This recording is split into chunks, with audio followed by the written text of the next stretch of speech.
This year marks Craigavon's 60th anniversary. Designed to promote urban living outside Belfast, the idea of creating a new city was ambitious and far-reaching. New houses and recreational spaces were just part of the project coined by the then Northern Ireland government. Our South East reporter Stewart Robson takes a look back at how it came to be and at what cost. First, let's look back at how Craigavon came into being. Craigavon was Ulster's first and only attempt at creating a new town. The scheme was once earmarked as a catalyst for creating urban living outside of Belfast, a new city built on historical and traditional land. 2025 marks 60 years of Craigavon, a place born from the minds of politicians and named after one of Northern Ireland's most famous. However, even before it was completed, it was facing its first hurdle, the name itself. While the name is good, it has rather a significant political background. Not too happy. While I have a great regard for Craigavon and for all that that name stands for, I think perhaps we should have picked a name without political associations and a forward-looking name rather than a backward-looking name. I think it's a good choice. It's a name that holds a proud place in Ulster's tradition. But the idea of a new start in a new place brought an element of adventure to so many people in the 1960s. For both those at home and for those who had travelled from much further away, Craigavon presented a fresh opportunity. Well, that's where you come from, sir? I'm from Wisconsin in the United States. You're a long way from home. Yes, we are. How do you feel about coming over here? Well, we like it very much. We're very happy in England, but we'll be very happy over here as well. Making others' dreams a reality, though, came at a cost. With the desire for rapid residential expansion, it meant land was needed. Many farmers felt that they weren't being given a fair deal in return for what they were giving up. What further action would you gentlemen contemplate taking? Well, now we'd have to wait to see how Mr. Craig reacts to this gathering here today. But you will stick it out here? Yes. That's where we moved to eventually. That's where I was reared, out there. One of those farmers was Julie Flaherty's grandfather, an owner of a County Armagh farm just outside Portadown. In the early 1970s, the government bought his land, meaning his and his family's life was to change forever.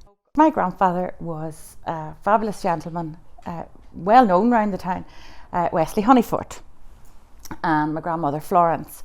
And they had orchards. We were orchard farmers out in an area called Bluestone, which out the far side here of Portadown, runs into Lilo and then round Clonrola, all the old town names.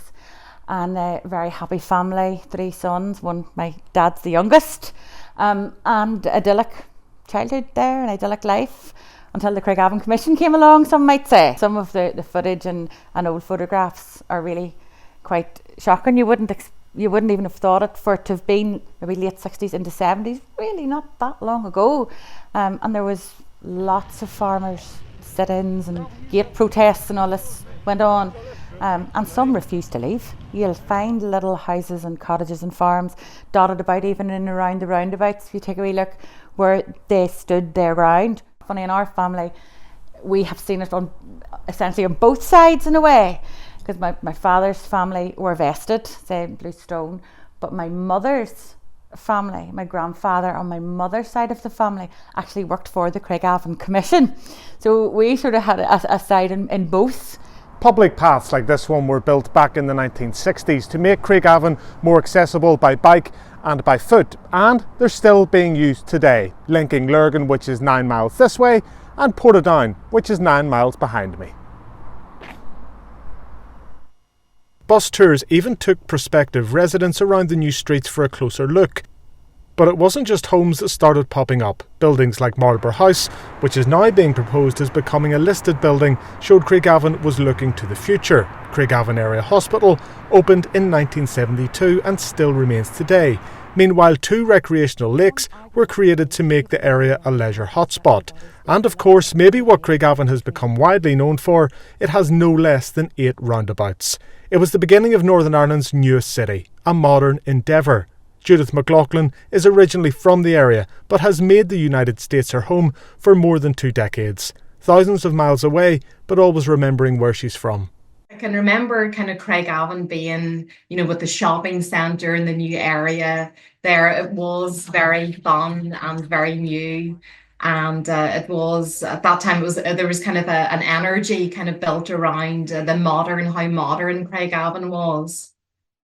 Judith moved to America in 1998, just as the Troubles were ending. At that time, it was a very difficult, very dark time growing up in Northern Ireland. So I think for us, we wanted really a fresh start with America. So I think it's wonderful to see that things are, there's just so much peace now in the north of Ireland, and it's wonderful to see that happening.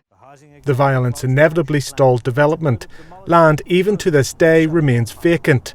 But despite setbacks and initial criticisms, more than 70,000 people now live in Craigavon, and perhaps at its unintentional centre is Northern Ireland's largest retail complex, Rushmere Shopping Centre. Despite the sector struggling everywhere else, it's bucking the trend. We were bought over by new owners in February of 23.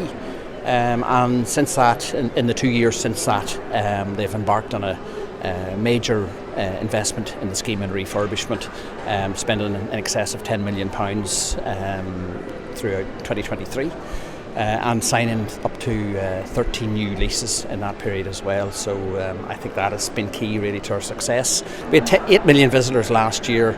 We are on target this year now for 10 million visitors. So 60 years on from its inception, history will judge in another 60 years how much progress has been made from now.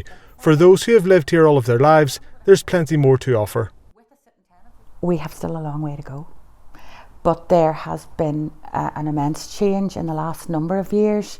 This part of the borough, and I'm very proud of ABC Borough, is the powerhouse of ABC Council, this particular region. And that's what it was designed to be. So I would perhaps say we're only starting to get there now.